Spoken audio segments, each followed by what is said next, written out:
খবরদার খবরদার খবরদার। দেখুন, এই অষ্টাদশ লোকসভা নির্বাচনকে ভৌতিক বলবো নাকি দৈবিক ভেবে পাচ্ছি না। কেন বলছি জানতে হলে পুরো ভিডিওটা স্কিপ না করে দেখুন। দেখুন, এতদিন নবগ্রহ, নবদুর্গা, নবরত্ন, এমনকি নবরত্ন সভা পর্যন্ত শুনেছিলাম, কিন্তু এবারের ভোট যে নয়ের গেরোয় এভাবে আটকে যাবে ভাবিনি। আপনারা নিশ্চয়ই ডক্টর ম্যাট্রিক্সের নাম শুনেছেন। যদি না শুনে থাকেন তাহলে সত্যজিৎ রায়ের সমাদদারের চাবি গল্পটা এখনই পড়ে ফেলুন। মোদিবাবু তো শপথ নিয়েই নিলেন 9 তারিখে, তা বেশ। নয়ের ইংরেজি আবার 9, মানে এন দিয়ে শুরু। এবারের ভোটে দুটি মূল প্রতিপক্ষ জোট, একদিকে এনডিএ, অপরদিকে ইন্ডিয়া। দেখুন, এন ছাড়া উচ্চারণই করতে পারবেন না। এনডিএর এন বাদ দিলে যা পড়ে থাকে তা হলো 36% বকেয়া। আর ইন্ডিয়া নামে দুটো আই। এই আই অক্ষরের অ্যালফাবেটিক্যাল পজিশন ভ্যালু আবার 9। 9 হলো এমন এক অদ্ভুত সংখ্যা যাকে যে কোনো সংখ্যা দিয়ে গুণ করলে শেষমেশ 9ই হয়। 9-এর ঘরের নামতাটা একবার ভালো করে খেয়াল করে নিন। এবারের এনডিএ সরকারে 3 এনের আধিক্য, নরেন, নীতিশ, নাইডু। আর অন্যদিকে ইন্ডিয়ার দিকে তাকান। কংগ্রেস আসন পেয়েছে জোড়া 9, তৃণমূল 29 শেষে 9, ওদিকে এনওয়ালা এনসিপি তো বাজি মাত করে দিয়েছে মহারাষ্ট্রে। শিবসেনা শুধু 9, আর তামিলনাড়ুর মোট আসন সংখ্যা 39 শেষে 9। এখানে বিজেপি গোল্লা পেয়েছে। এবারের ভোটে বামেদের মোট আসন সংখ্যা কত জানেন? 9। দেশের কিছু গুরুত্বপূর্ণ ফলাফল দেখে তো চক্ষু চড়ক গাছ। কেরালার ওয়েনার রাহুল গান্ধী হারিয়েছেন সিপিআইয়ের অ্যানি রাজাকে। এখানে সিপিআই প্রার্থী ভোট পেয়েছেন 2,83,023, যোগ করুন 9। আর নোটা এই আসনে, তার শুরু আবার 9-এর এন দিয়ে।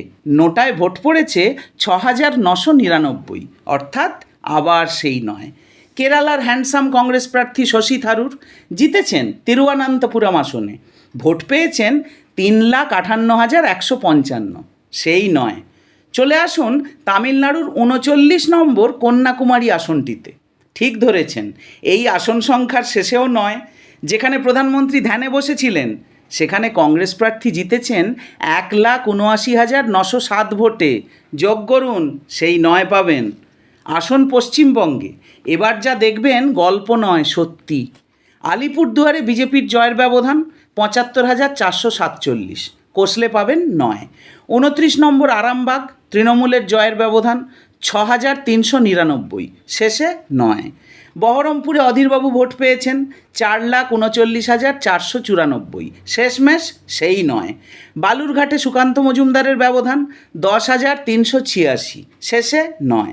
বাঁকুড়ায় তৃণমূলের জয়ের ব্যবধান 32,778, সেই 9। বনগাঁতে বিজেপির প্রাপ্ত ভোট 7,19,505, আবার 9। বারাসাতে কাকুলি দেবী ভোট পেয়েছেন 6,92,010টা, সেই 9। ব্যারাকপুরের অর্জুন সিং ভোট পেয়েছেন 4,55,793, মানে 9। বীরভূমে কংগ্রেসের মিল্টন রশিদ, ওনার প্রাপ্ত ভোট 2,26,260, আবার 9। আসুন ডায়মন্ড হারবারে অভিষেক ব্যানার্জি 10,48,230টা ভোট পেয়েও 9-এর গেরোয় আটকে গেলেন। দমদমে শেষে 9, ঘাটালে শেষে 9, যাদবপুরে শেষে 9, শ্রীরামপুরে আবার 9, উলুবেড়িয়ায় শেষে 9, ঝাড়গ্রামে শেষে 9, মথুরাপুরে শেষে 9, মুর্শিদাবাদে শেষে 9, 19 নম্বর জয়নগরে শেষে 9, কলকাতা উত্তরে শেষে 9, কাঁথিতে শেষে 9। 9 নম্বর জঙ্গিপুরে কংগ্রেস প্রার্থী হেরেছে 4,27,790 ভোটে। এখানেও যোগ করে 29, মানে শেষে 9। তমলুকে জজের জয়ের ব্যবধান শেষেও 9, আর উকিলের প্রাপ্ত ভোটের শেষেও 9, আবার মার্জিনের শেষেও 9। পুরুলিয়ায় আবার বিজেপির প্রাপ্ত ভোট আর মার্জিন 2-এর শেষেই 9। রায়গঞ্জে বিজেপির জয়ী প্রার্থীর সাথে নোটার ব্যবধান কত জানেন? 5,58,957, অর্থাৎ 39, শেষে 9। আবার 39-এর 3 9কে গুণ করুন 27, আবার যোগ করুন আবার 9।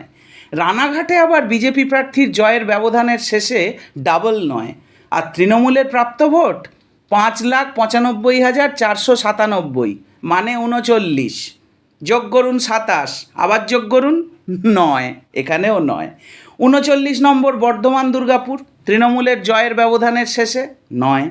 দার্জিলিংয়ে আবার বিজেপি টিএমসি উভয়েই প্রাপ্ত ভোটের শেষে 9। জলপাইগুড়িতে নোটাতে ভোট পড়েছে 16,848, সে কি, এখানেও তো 9। আর কৃষ্ণনগরে মহুয়া মৈত্রর সাথে নোটার ব্যবধান জানেন কত? 6,21,978, এখানেও 9। না না, আর পারা যাচ্ছে না। এ কি ভৌতিক নাকি দৈবিক, কী ভাবছেন? তাই নয় কি?